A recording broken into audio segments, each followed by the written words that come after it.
Em uma masmorra escura e tenebrosa, alguém diz que não quer fazer isso, suas empregadas dizem que ela é louca e quase bateram nelas com um prato. Ela tenta se explicar, dizendo que isso não é verdade e que não conseguiu comer. Ela grita pedindo água enquanto as empregadas ficam com medo, uma até diz que ela parece louca. Uma delas diz para ela baixar os braços a chamando de bruxa. Enquanto isso, ela só pede um pouco da água. Uma das mulheres estressadas joga um pão no chão, enquanto a garota só fica feliz por ter conseguido algo para comer, como se fosse louca. Ela repete inúmeras vezes a palavra pão e começa a comer. Uma das mulheres diz que ela está fedendo e que vai vomitar. Ela completa, dizendo que não pode continuar fazendo isso. Então, elas decidem se retirar. Ela se pergunta por quanto tempo tem que limpar isso. A vontade delas é de matá-la, mas não podem por causa da maldição. Então, elas saem, enquanto a moça de cabelos ruivos fica sozinha, trancada no quarto. Alguns instantes depois, ela se senta em sua cama, com uma expressão de suspense, diz que está cansada de tudo isso. Em outra cena, explicado que o Império Santo Trump, que é um país típico que depende de Deus, e que uma escolha de Deus nasça periodicamente. O primeiro imperador do Império, escolhido por Deus, era um religioso, enviado como um sinal de promessa dos deuses. Todos os escolhidos por Deus nascem com uma marca de Deus em seu corpo, logo depois de aparecer a marca, são enviados ao templo.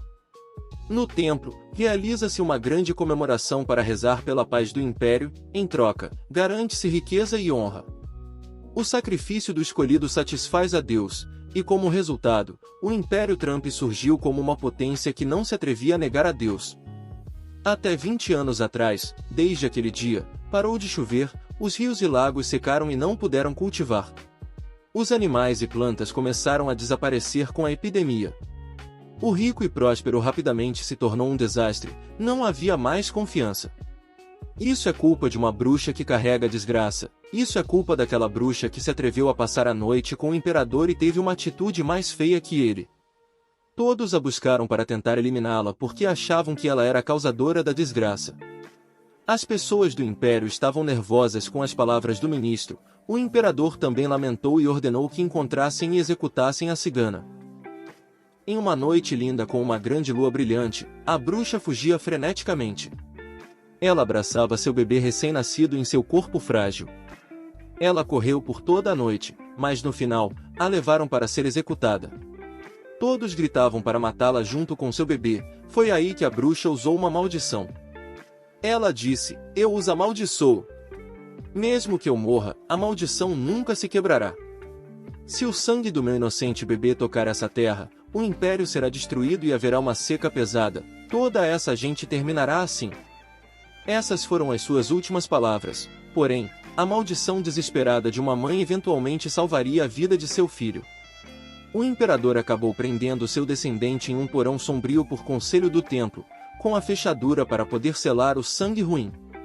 Porém, a seca continuou e não apareceu um novo escolhido de Deus. Então, o império não voltaria a enriquecer de novo. Então começaram a buscar o escolhido de Deus em vão, pois o novo escolhido estava debaixo de seu nariz o tempo todo. Voltando ao início da história, a garota diz que não pode comer mais de um pão. Ela confusa se pergunta quanto tempo se passou.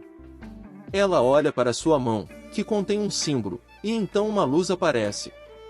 Ela pergunta se o mestre a chamou. Ela bate desesperada, pedindo um pouco de água para umedecer a sua garganta. A luz diz: "É claro, é um prazer obedecer às suas ordens." Ela diz que viu muitas coisas através da água e ver essas coisas de vez em quando faz esperar até que esse império esteja completamente encurralado. A água em suas mãos começa a brilhar como um tom de azul. Ela diz que ver isso é sempre uma cena fascinante. Ela agradece pela água. A seca do império está em seu ponto crítico, logo tentarão conseguir água a qualquer preço. O tributo mais útil para essa situação seria ela ser a imperatriz. Ela diz que eles devem pensar que ela é fácil de ser enganada, pois está agindo como uma idiota, porém agora é a hora de obter a sua vingança. O que irá acontecer será como um precioso rio em meio a toda essa seca. No dia seguinte, pela manhã, ela continua sonhando com o que fizeram com a sua mãe. Cenas aterrorizantes passam por sua cabeça, todos gritam e comemoram por toda aquela brutalidade. após eles baterem e humilharem ela publicamente, a mataram sem nenhuma piedade. Ela sente como se estivesse ali, vivendo tudo aquilo que aconteceu com a sua mãe. Ela se lembra de cada detalhe, cada sofrimento, era como se fosse ela mesma. Ela chama por sua mãe, os olhos lindos e ausentes em seus últimos momentos de vida, ela só pensava em seu bebê. Ela se levanta suando, ela pensa que queria esquecer esse maldito sonho, tudo isso para protegê-la quando era um bebê. Sua mãe nem hesitou em levar cada culpa. Gritos eufóricos e desesperados das pessoas do Império, mesmo que ela veja essa cena milhares de vezes, nunca conseguirá ficar triste. Mas ela não aguenta mais. Enquanto isso, em outra cena, alguém diz para Sua Majestade, o grande Imperador Solis, que deve tomar uma decisão, pois já faz anos que não chove no Império, um quarto da população já morreu, eles devem encontrar uma nova fonte de água o mais rápido possível. Ele pergunta se a oração que fez para o templo não serviu de nada, um deles pergunta sobre o que ele acha de enviar a princesa Osíris para o reino de Jardine. Se fizerem um trato, conseguirão obter água regularmente. O rei diz que esse velho império não deve baixar a cabeça para um pequeno reino. Seu vassalo tenta dizer que o sacerdote esteve de acordo com esse plano. Além disso, se continuarem a trazer água de forma estável, o império vai recuperar o seu status e poder militar em muito pouco tempo. Então, se o sacerdote está de acordo, não deveria haver nenhum problema, eles podem importar água com preço baixo com um simples movimento. Além disso, é uma grande oportunidade de resolver o problema oficialmente. Ele diz que isso seria algo realmente bom se funcionar, ele a deixou viva por causa da maldição da bruxa e nunca poderia deixá-la sozinha dentro desse território. Porém, a inteligência da princesa é como de uma criança, ele questiona por que enviaria uma pessoa desse nível. Seu criado responde que o melhor seria educar a princesa. Ela é a semente do desastre, mas tem uma boa aparência como sua mãe, se ela recebesse um pouco de educação, poderia servir como refém. O rei diz que queria voltar 20 anos atrás quando conheceu aquela bruxa, ele diz que está tudo bem e que negociaram com o reino de Jardine e que eles também devem educar a princesa imperial. Ele completa dizendo que eles devem se esforçar em procurar o escolhido de Deus e devem contatar o templo para não deixar de orar, eles devem recolher impostos, pegar colheita e entregar os melhores sacrifícios. Algum tempo depois, no quarto da princesa, ela se pergunta o que está acontecendo, por que as empregadas não estão ali. Alguém entre elas pensa que tipo de maltratos é esse, mas, em resposta, ela toma um tapa. Uma das empregadas diz que, se não quiser sofrer mais, ela tem que obedecer em silêncio. Ela olha em silêncio para a empregada com um olhar vingativo. Uma das empregadas atira do quarto, enquanto a outra diz para se apressarem enquanto elas desciam a escada.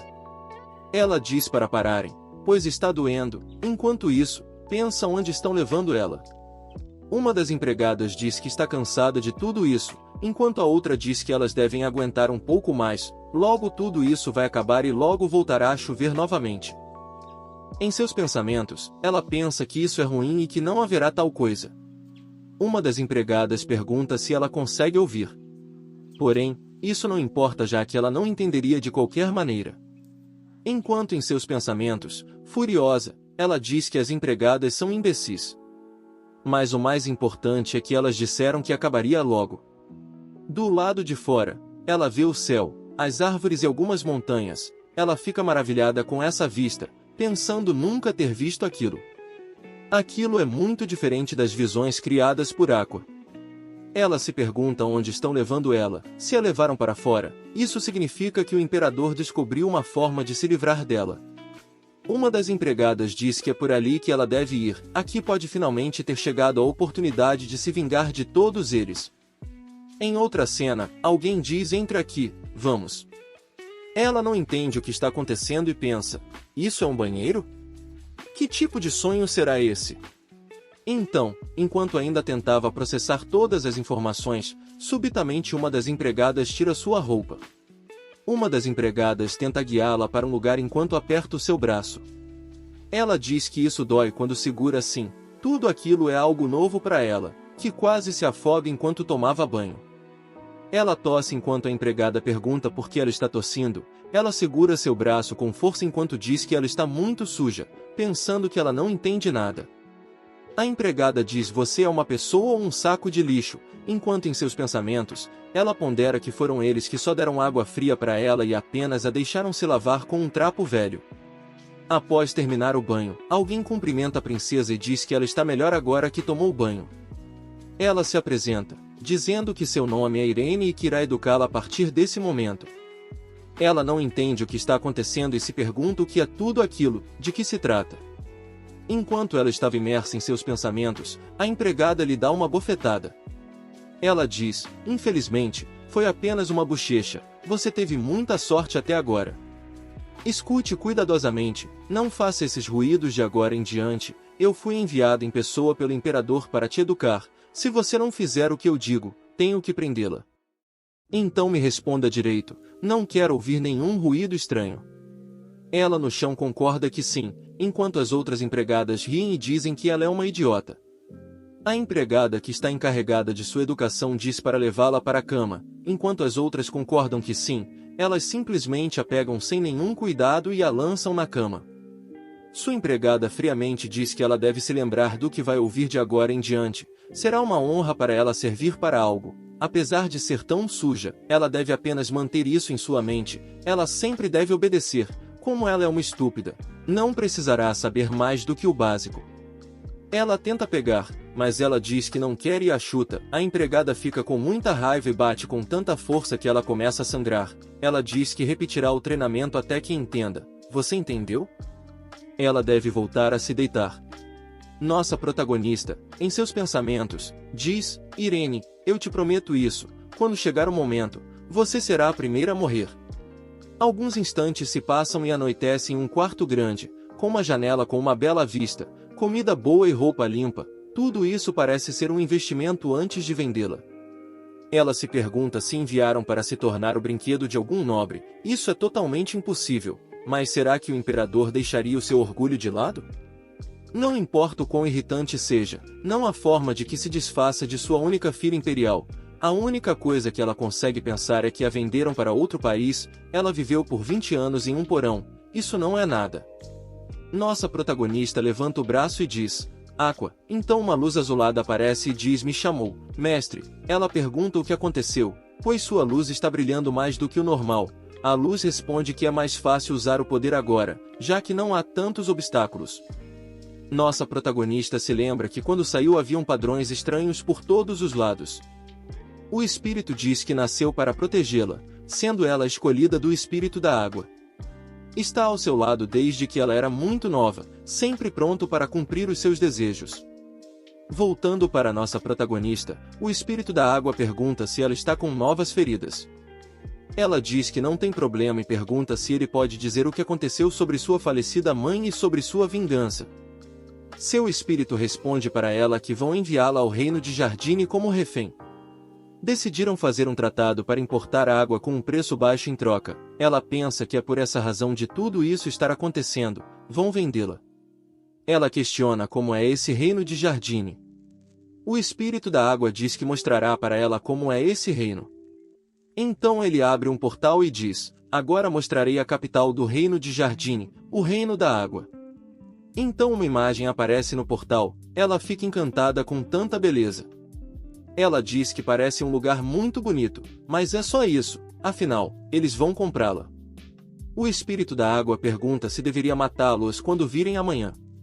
Ela diz que não, ainda não chegou o momento, o importante agora é segurar que a sua vingança seja um sucesso. Ele concorda e diz que sim, que devem esperar por enquanto, e no momento em que o Império Trump soltar a mão de Deus por conta própria, será o momento perfeito. Algum tempo depois, ela pensa que isso é impossível. Ela não pensou que levaria um mês para chegar até ali, porém, enjoar na terra é melhor do que enjoar no mar, mas os enjoos são 1000 vezes melhores que aquela educação. Ela tomou banho todos os dias e usou roupas luxuosas sem repetir, a velocidade nunca parou, era algo que realmente a debilitava. Em meio à vergonha e medo, ela quis desistir de tudo pela primeira vez, mas ela recusou. Logo depois do seu desaparecimento, haverá um novo escolhido que dará ao Império a oportunidade de se reerguer. Ela não pode permitir que isso aconteça. Todos esses anos esperando serão recompensados. Para dar certo, ela precisa se encarregar disso. O espírito da água pergunta se ela está bem e pergunta se ele pode matar todos ali. Ela diz quantas vezes vou ter que dizer o mesmo este mês. Ela realmente queria matar todos agora mesmo, mas tem que esperar um pouco mais. Tudo começará quando o vínculo do Império com o Deus terminar.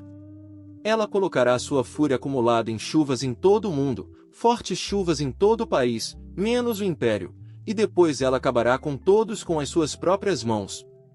Olhando pela janela, ela vê que já está chegando no país de Jardine. O espírito diz: eu lhe disse, mestre. Estamos quase chegando. Você será livre. Nossa protagonista diz que é muito bonito e que o Império era tão bonito quanto, porém, foi o seu inferno no castelo. Algumas pessoas a acompanham, ela pensa que suas futuras ações serão decididas, ela se pergunta se ela é um deles, pois não cairá nas mãos de ninguém. Alguém diz: saudações ao rei de Jardine. Ela pensa: rei de Jardine? Eu não consigo ver nada. Enquanto isso, uma empregada diz: não se mova.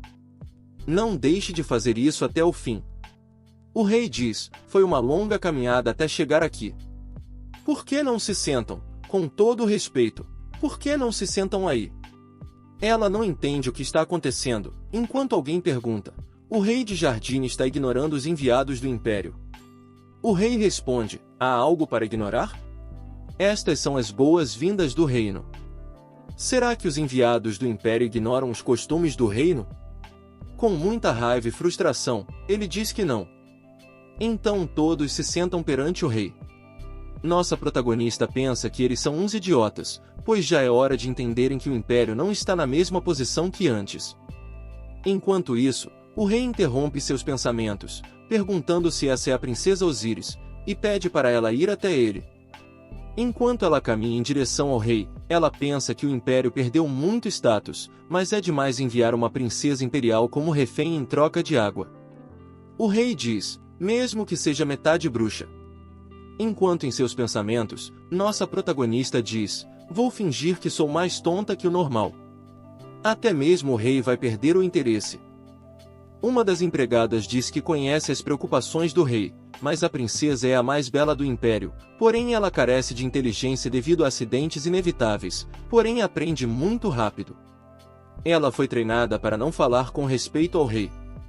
Em seus pensamentos, nossa protagonista diz que isso soa como os latidos de um cão. Ela não pode dizer que perdeu a sanidade por estar trancada em um porão desde que era pequena.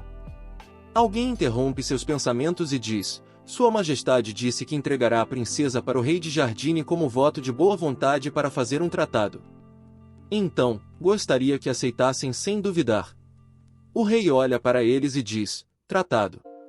Nossa protagonista, observando, não entende sua reação e se pergunta se ele está irritado, porém logo ela entende o que está acontecendo. Ela ficará ali de uma forma ou de outra, ela fica assustada com tudo aquilo. O rei olha para ela com um olhar malicioso, ela se pergunta se ele já entendeu. Ele tem um olhar realmente afiado.